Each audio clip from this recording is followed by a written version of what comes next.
2024 pa lang pero nandito na yung best gaming phone ng early 2025. This is the Redmagic 10 Pro.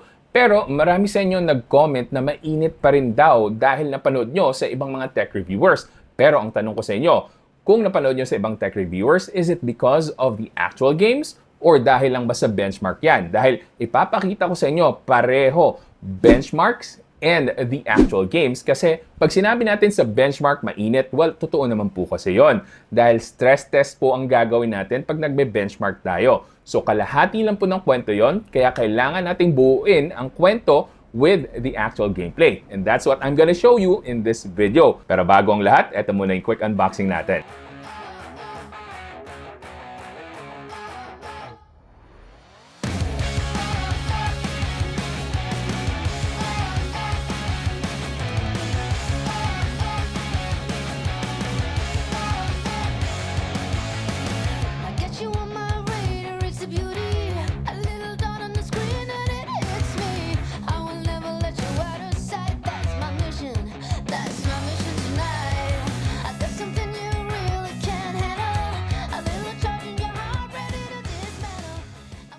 Okay, so before we start, just in case na interesado kayo about the Redmagic 10 Pro and gusto nyo na makabili, lahat po ng links nandyan na po sa description box kung saan nyo mabibili mismo yung legit na Redmagic 10 Pro. Okay, so based on our unboxing, unang comment ko dito, nagustuhan ko actually yung back protector na nilagay nila dito. Kasi makikita nyo dito sa side-by-side na sobrang gasgas yung back protector na ginamit nila for the 9S and the 9 Pro. It's just a super scratch magnet talaga kumpara dito sa bagong back cover na ginamit nila. So with that, we're off to a good start para dito sa Redmagic 10 Pro na meron pa ring metal frame infinite display na flat lang. That means wala tayong punch hole and talagang boxy yung form factor niya. And admittedly, mas makapal po talaga siya compared to your other flagship phones. And pag tinignan naman natin yung colorway na nandito sa akin, which is dusk, sobrang angas ng back panel niya. Yung version na to has 16GB of RAM and 512GB of storage. And makikita nyo dito na meron tayong logo ng chipset na ginamit dito, which is the Snapdragon 8 Elite. Overall, this really has a premium feel to it and talagang flagship level yung device na to.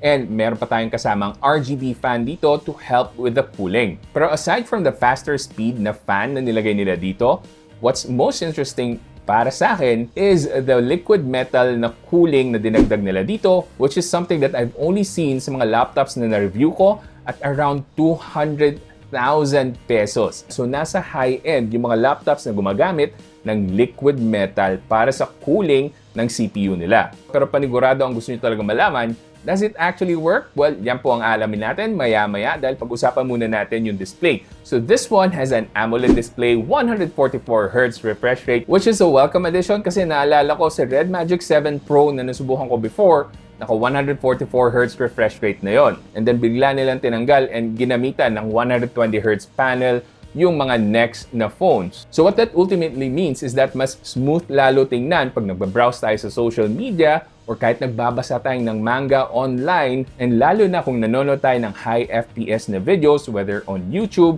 or nag-enjoy tayo ng movies on Netflix. Pero eto lang po, pagdating sa Netflix, although yung device naka Widevine Level 1, sa Netflix na app mismo, wala pa pong certification para sa L1. So that means hindi pa po full HD resolution ang makukuha natin just in case Netflix videos ang papanoorin nyo. Pero eto po, ginawan ko na po ng side-by-side with the Redmagic 9S Pro and the Redmagic 10 Pro para makita nyo kung mapapansin nyo ba talaga yung pagkakaiba ng merong full HD versus HD resolution dito sa Netflix. And honestly guys, base lang sa nakita ko mismo, hindi ko pansin yung pagkakaiba gaano pagdating sa Full HD and HD resolution dito sa Netflix. Pero sa tingin ko lang, hindi kayo dapat mag-alala na naka Widevine Level 1 ito for now kasi from experience, nagkakaroon tayo ng update para magkaroon ng Widevine Level 1 pagdating sa Netflix on Redmagic devices. So hopefully the same trend goes para dito sa Redmagic 10 Pro. But even with that minor downside, this still has a great looking display guys. Dito lang po kayo makakahanap talaga ng infinite or full display na walang harang kasi wala tayong punch hole. Dahil yung camera nito pagdating sa selfie, under display na. And that also means na hindi talaga maganda yung selfie camera nito and more on that later. But overall, since AMOLED yung display nito, that means Meron tayong very sharp images, vibrant yung colors. The contrast is infinite where black is truly black. At kung meron na akong isang hiling na gayahin ng ibang phones tungkol dito sa Redmagic 10 Pro, that has to be the full display dahil hindi naman po lahat ng tao mahilig mag-selfie. And meron talagang individuals na tulad ko na mas gusto na full display kesa meron tayong selfie punch hole camera. Pero that's just me. Let me know your thoughts on this topic dyan sa comment section. Anyway, diretso muna tayo sa battery dahil meron tong 7,050 mAh na battery capacity.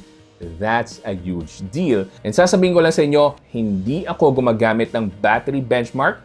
Ginagamit ko ng actual yung mga devices para masabi sa inyo whether maganda pa talaga yung battery life or not. I'm not saying na unreliable yung mga benchmarks, but we should not always base our decisions on benchmarks alone kasi mas maganda talaga yung actual usage. But again, ako lang po yun. Kung yung ibang tao mas prefer nila na nagre-rely just purely on the benchmarks, that's on you.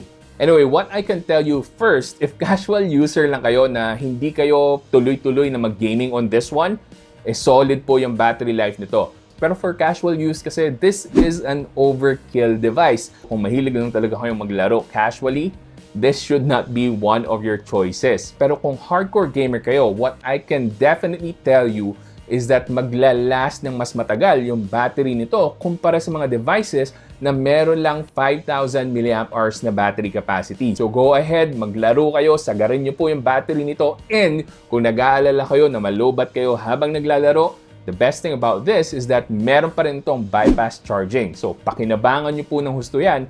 Again, kung hardcore gaming ang gagawin nyo. Pero kung kailangan nyo naman talaga mag-charge, well, meron tong 100 watts na fast charging, and this can fully charge your device from 0 to 100 in just 42 minutes. That's really good pagdating sa battery capacity and the charging speed. So again, this is based on actual usage, hindi po sa battery benchmark kung saan pwedeng tama or pwedeng mali rin yung battery benchmark. But you can't go wrong with actual personal experience and actual usage. Na bago natin pag-usapan yung performance, kailangan pa rin natin pag-usapan kahit papaano itong camera. Pagdating sa camera, iksayan lang natin to. Sabihin ko sa inyo yung good points, meron pa rin naman kahit papaano, and then yung bad points.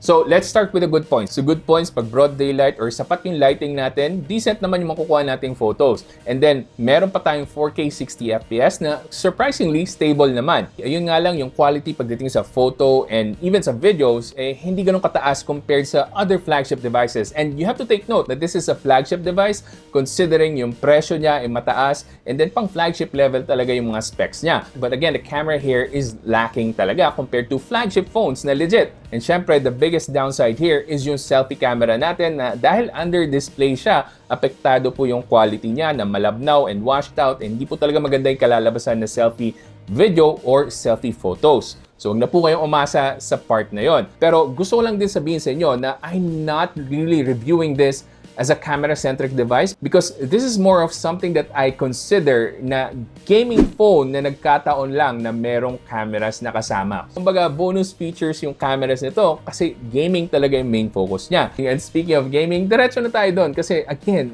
hindi naman to camera-centric device. So, unahin natin yung kalahati ng kwento, yung benchmarks. So, dito muna tayo. Ang Antutu benchmark, asahan nyo, 2.7 million na Antutu benchmark points yung nakuha ko. This is the highest that I got from any device na na-test ko ng actual. So that includes other devices na merong Snapdragon 8 Elite and Dimensity 9400. Not quite the 3 million na nakikita natin sa mga launch events, but still, it's getting there. And kung ikukumpara natin dito sa Redmagic 9S Pro, kung saan nakakuha tayo ng 2.1 million sa Antutu, well, malaki po yung difference nila. That's a 600,000 gap pagdating sa benchmark points.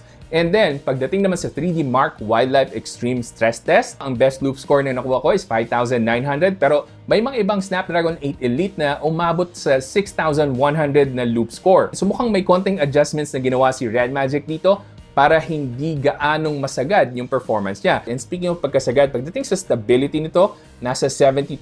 That's not a bad score considering kung gaano kalakas yung device na to. Na usually, asahan natin na iinit talaga and bababa yung stability. But this one, 72% is not bad. It's not good kasi ang ideal talaga dapat nasa 75 to high 90s.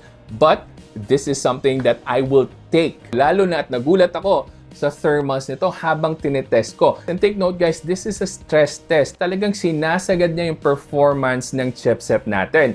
So, iinit at iinit talaga. And luckily, habang tinetest ko to, hindi gaanong uminit yung device ko dahil umabot lang ng 43 degrees Celsius. And that's really good kasi nakita ko sa other reviews, umaabot ng 50 degrees Celsius. I'm not too sure kung ano nangyari habang nagtetest ako dito. Hindi naman ganun kalamig yung room temperature nung sinubukan ko to. But I'll take it. Pero again, paalala guys na this is only half of the story. Dahil kung gusto nyong mabuo talaga yung kwento, kailangan natin malaman yung actual game experience, actual game test. So let's go, isa-isahin natin. So sa Withering Waves, kahit na nakasagad yung graphical settings natin, naka 60 FPS, consistent na nakukuha ko, nasa high 50 FPS. And the hottest temperature na na-record ko dito is 42 degrees Celsius. Now take note, yung room temperature nung tinetest ko to is nasa 24 degrees Celsius. And wala po akong ginamit na phone cooler, talagang naglaro lang ako ng sunod-sunod. And pagdating naman sa Call of Duty Warzone, gumamit ako ng peak visuals and uncapped yung FPS natin. Now mapapansin nyo, up and down yung FPS natin from 70 to 100 plus, pero hindi ko napansin na bumaba siya ng 70 FPS. And dito talaga yung solid experience kung saan mapapakinabangan nyo ng husto yung shoulder triggers natin, dahil major advantage siya pagdating sa mga FPS gamers kung saan mas mabilis mag-reload, mag-aim, and syempre mag-trigger mismo ng weapons natin. And the highest temperature na record ko dito is 43 degrees Celsius after 2 games na sunod-sunod. Sa Call of Duty Mobile naman, 120 FPS na consistent. Sobrang basic lang nito para sa Snapdragon 8 Elite ng Redmagic 10 Pro. Hindi pa pumalo ng 40 degrees Celsius yung temperature nito. Sa solo leveling naman, high 50 FPS naman ang nakuha ko dito.